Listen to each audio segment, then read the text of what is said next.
In a hospital in Hong Kong, a woman is on her deathbed. Her body is riddled with cancer and her organs are on the verge of failure.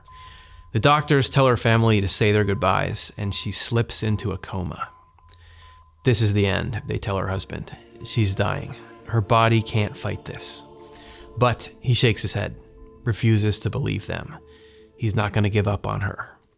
The doctors are worried that he can't accept the inevitable, but they continue to work and they continue to try to hope. The situation is bleak. Then, 30 hours later, the impossible happens. The woman wakes up.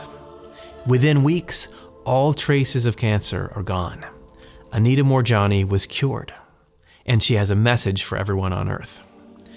Death is peace, but life is an opportunity to love and to be loved.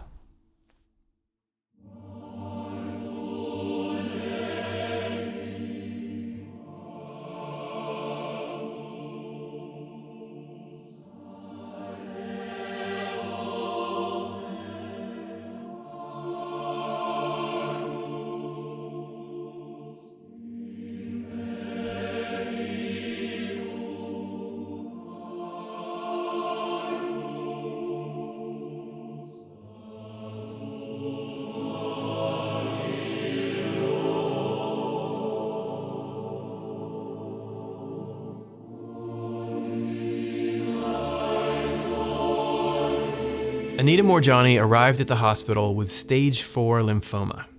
After witnessing her best friend's brutal fight with cancer, Anita was terrified of chemotherapy, so she tried everything else first. Diets, obscure treatments, and then eventually even chemo. But over 4 years, the cancer had spread too much, which is why she was rushed into the hospital just as she slipped into a coma. It seemed as if she was gone, but in fact, she had never been more present.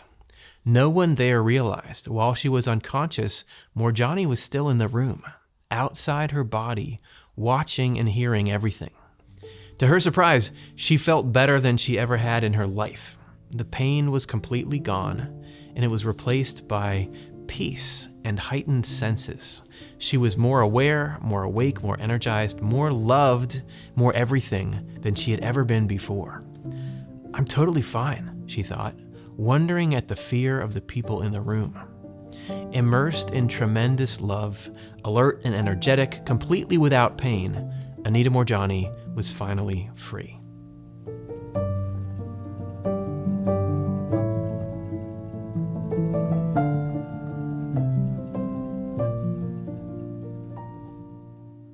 Appearances can be deceiving.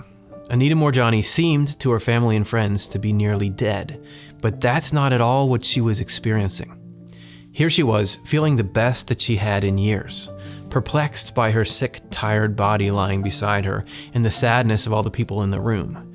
She wanted them to know that she was okay, but she couldn't communicate with them. Although she couldn't talk to the people around her, she could be with them instantly. She found she could be anywhere she wanted, and it seemed in many places at once. Wherever she put her awareness, there she was, with her brother in another country as he boarded a plane to be with her husband as he prayed for her, with the doctors and nurses who were caring for her, and most astonishingly, with her father and best friend, both of whom had already died. None of this would have seemed strange to 18th century scientist and mystic Emanuel Swedenborg, who had also journeyed beyond the veil. When someone's body can no longer perform its functions in the natural world, then we say the individual has died. The person, though, has not died at all. We are only separated from the physical nature that was useful to us in the world. The essential person is actually still alive. We are not people because of our bodies, but because of our spirits. We can see then that when we die, we simply move from one world into another. Swedenborg had learned that in the spiritual world, divine love is like the sun, shining constantly, giving life to everything. Life away from this love is cold and dark, but life too close to the love is more than we can handle. Anita Moorjani's journey would teach her the same idea, that she could seek out more of this love, that she could trust it was always there for her and always there for all of us. But Moorjani didn't know this growing up. She never felt accepted, and she never accepted herself. She had been hiding from love. And when her body finally gave out, she found herself basking in the very light she had been avoiding.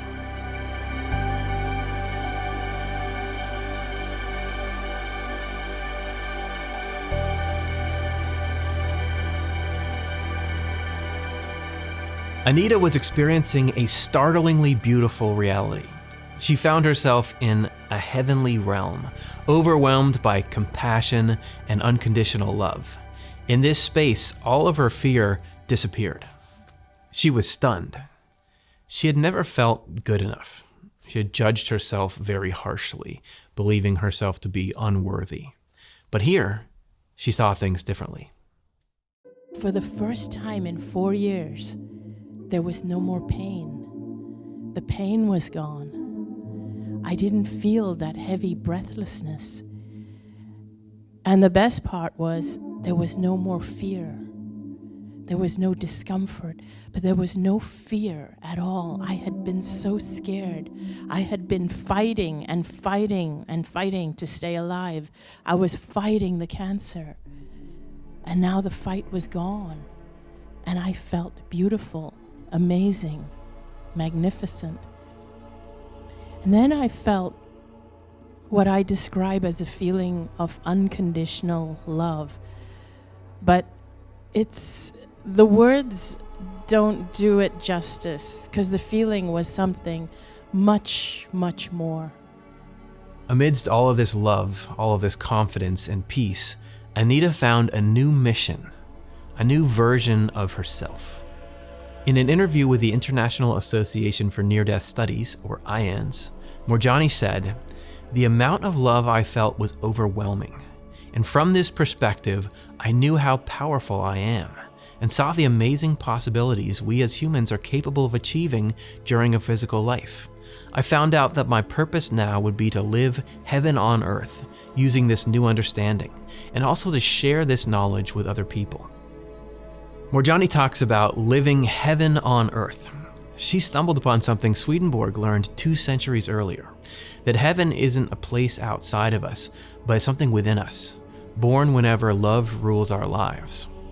Swedenborg used the term regeneration to talk about spiritual rebirth, where we shed the old and become a better, more loving person through wisdom, experience, failure, and growth. He learned that we can be in a heavenly state and therefore bring it to those around us right here on earth. Everyone who has regenerated is a kind of miniature heaven, or a model or image of the whole of heaven, which is why the word also calls our inner being a heaven. The kingdom of God is within you. If heaven is available here and now, who wouldn't want to be a part of that? But Anita was still in heaven, not yet ready to recreate it back in the physical world. She was ready to meet her loved ones.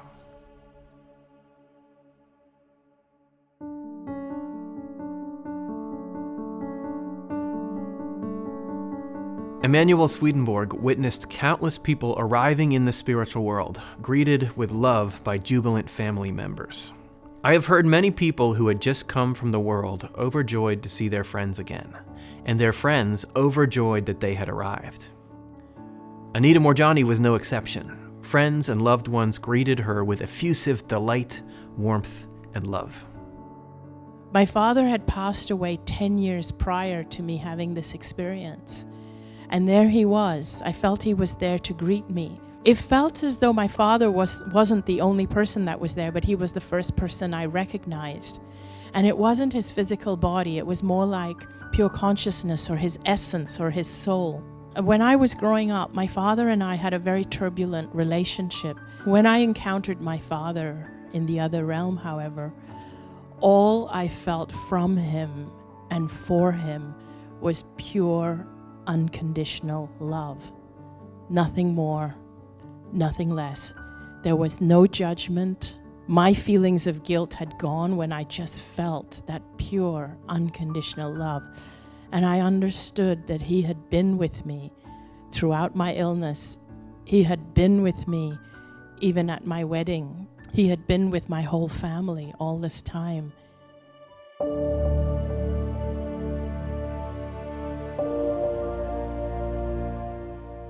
Moorjani was told by her attending spirits that if she stayed any longer in that state, she couldn't go back to her life. She remembered the pain that she had been in and felt afraid, but she was assured that her cancer would heal rapidly and she would be healthy again. Then my father started to tell me that I needed to go back because it wasn't my time. I needed to go back because there were some gifts that I still had on this side, which I had not yet experienced.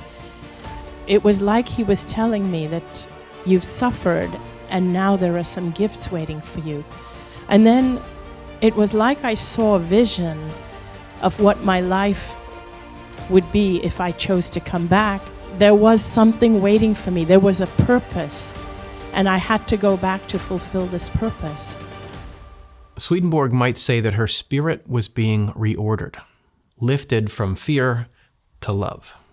The proper order is for heavenly concerns to govern spiritual ones, and through these to govern earthly ones, and through these finally to govern bodily ones. But when bodily and earthly demands control spiritual and heavenly ones, the hierarchy is destroyed. And when it is destroyed, we are an image of hell. For this reason, the Lord restores the proper order through regeneration. Once it has been restored, we become an image of heaven. This is the way the Lord draws us out of hell, and this is the way he lifts us up to heaven. Anita's cancer and her life on earth, all governed by fear, had been hell. Now she had been lifted up to heaven, and she knew she could never go back to the way she lived before.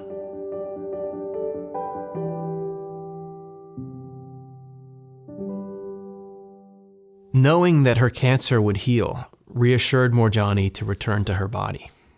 She woke up back in the hospital with her husband and family nearby. They never gave up on her. She was ready to live, and she had a story to tell. I saw my life intricately woven into everything I'd known so far. My experience was like a single strand threaded through the huge and complexly colored images of an infinite tapestry. I began to understand that while I may have only been a thread, I was integral to the overall finished picture.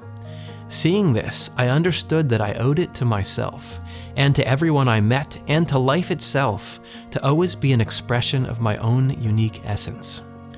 As I looked at the great tapestry that was the accumulation of my life up to that point, I could identify exactly what had brought me to where I was today. I was able to look at myself with fresh eyes and saw that I was a beautiful child of the universe.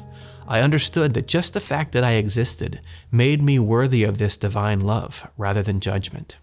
I didn't need to do anything specific. I deserved to be loved simply because I existed.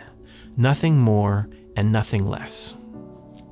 Anita had to die to learn that she had always been worthy, that mistakes are just a part of life, and that our job is simply to learn from them and not to give up. She had a reason to be here. We all do.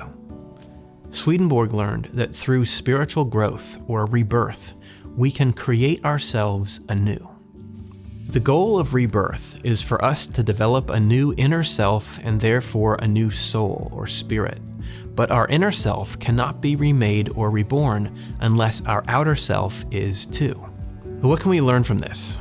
We are here to be continuously remade, born again with each rising sun. Another chance to become a better version of ourselves. Life here in the physical world is where we get to make a difference. Our lives here matter, and each one of us deserves to be here. Each one of us is part of the tapestry. So how do you want to show up, knowing that your life, every breath of it, matters? How will you be born again or regenerated today?